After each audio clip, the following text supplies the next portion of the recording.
You know, there's a passage in Jeremiah chapter 29, verse 7, that talks about seek the welfare of the community to which you have been exiled. Pray for it, and as you pray for it, and it is blessed by that, you'll be blessed too.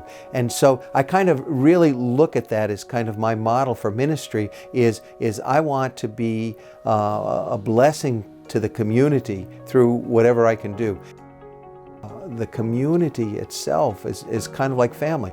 And so Norwich was that for many years for me. And then coming down to Wesley, again, people said, you got to be careful what you say because everybody's related to everybody. And I thought, well, that's what community is. It's family, whether they're physically blood related or not. And so I joined the Rotary Club, began to get to know people. We got to meet the chiefs of the police department, the fire departments, got to meet other business and community leaders, and then began to find ways to get involved because, again, this has become my family.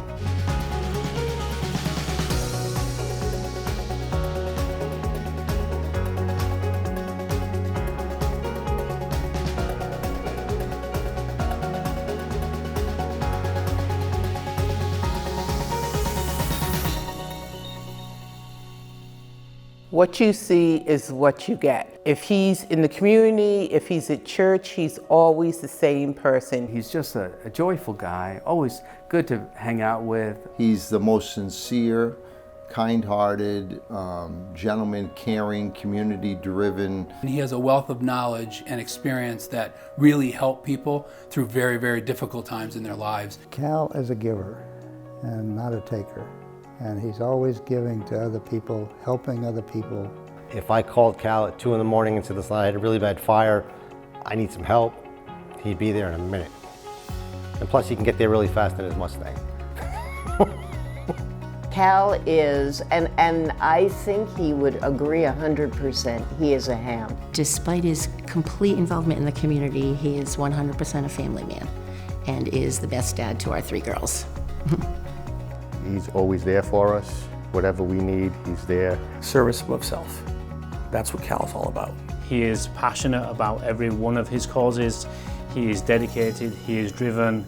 He will support you in any particular way that you require. When he came to Central Baptist Church, he was getting involved in everything he could in the community. Any aspect of the community, he was willing to lend a helping hand, get involved in any way he possibly could. As I mentioned, he became a member of the fire department. He's a member of the Clergy Association, the pastor on the Stony Police Department. He's always there. He's always there for anything we need. We both started this service for first responders to help them to know that they are supported and loved and prayed for by their community that they serve. So Cal's role in the community and impact that chaplains have affect many, many people on top of police officers. Because it isn't always outside of our agency that needs assistance. It can be inside where someone is having a difficult time.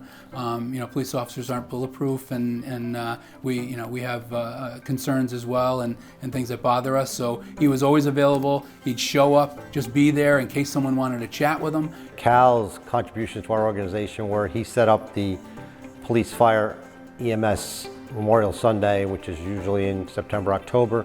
Local area police, fire, EMS, everyone gets together, we have a mass, everybody gets their vehicles blessed if they would like.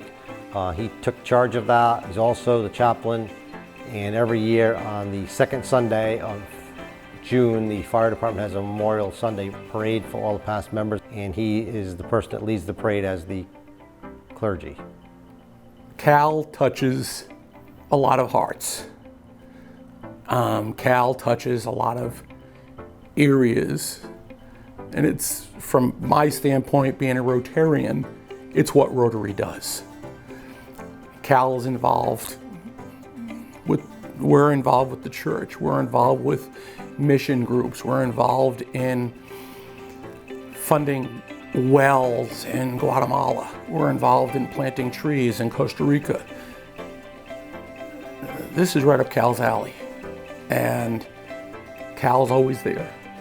Things that Cal has done that haven't been done in recent years is kind of revitalizing the Wesley Clergy Association and revitalizing Easter on the Beach, revitalizing Neighborhood Day. We do a front lawn service on Neighbor Day, and that's all Cal, because he wants us to be out there and share with our community and our neighborhood. In my Elm Street neighborhood of churches, a synagogue, and a meeting house, Cal and his congregation stand out. Especially if the windows are open during Sunday service, I can always tell who's off key. Cal always goes above and beyond his parishioners and the community. During COVID, he held service outside, even in the coldest weather. In Norwich, he did extracurricular things like baseball teams and basketball teams and things like that. But when he came to Westerly, he was looking for a different outlet, partly because he probably can't hit anymore with a dislocated shoulder that he'd had. But he chose, the first thing he chose was the fire department.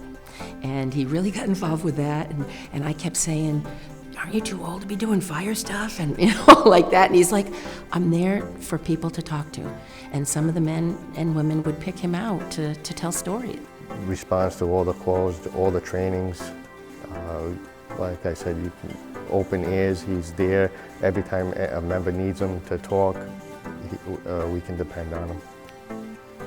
These things that happen that are bad don't always happen 9 to 5. They happen late at night, early in the early morning hours, and Cal has always been available, never shied away from coming to help us out. Cal, with his work at Central Baptist and his work at the Johnny Cake Center, has a real passion for helping individuals in need. So his time spent with us really gives a great idea of how he can serve his passion, serve individuals that are really struggling and may need some sort of help. I cannot tell you now how many years he's had the column on Saturday morning. I'm saying it's got to be about 5 or 6 years. He could give you a better answer. I look forward to that because the man doesn't proselytize. He always has a story first. I suppose religious people would call it a homily, but his stories are about him. And he's very self-deprecating, which makes him so real. That's why people like him so much. I'm not a religious person, but I will never miss that. That's the first thing I look at on Saturday. He walks around, you know that song, This Little Light of Mine? Well, his light is always shining, and it draws people to him, to the church. But as I said, when he's in the community, his heart is the same for the community as well as for the people and congregation of Central. Cal is an unbelievably important person to this community. He's a huge giver back to the communities. Like I said, he's an upfront guy. Cal is community driven. Cal is a great guy and he's a great friend. A kind-hearted soul. Cal is a great person. Cal is uniquely special. Cal is a genuine and wonderful, wonderful man. He's very compassionate, and mostly, he's a man of God. He just walks the walk and he talks the talk. Cal is real. That's the best thing I can say. He is the real deal, and not too many people are. He's the best man I know.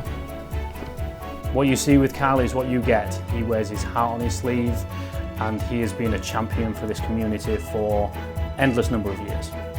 Being a pastor of the community, when I walk down the streets of Westerly or walk over into Pawcatuck, I know there's other churches and people belong to the other churches and the synagogues, but I kind of say, this is my town, and I'm praying for it, and when it's hurting, I'm hurting. And when things are going well and we're blessed, then I just can beam a little bit and say, hey, this is my town. And I know that sounds kind of selfish to say it's my town because it belongs to all of us, but it really is a gift to be able to be a part of this community.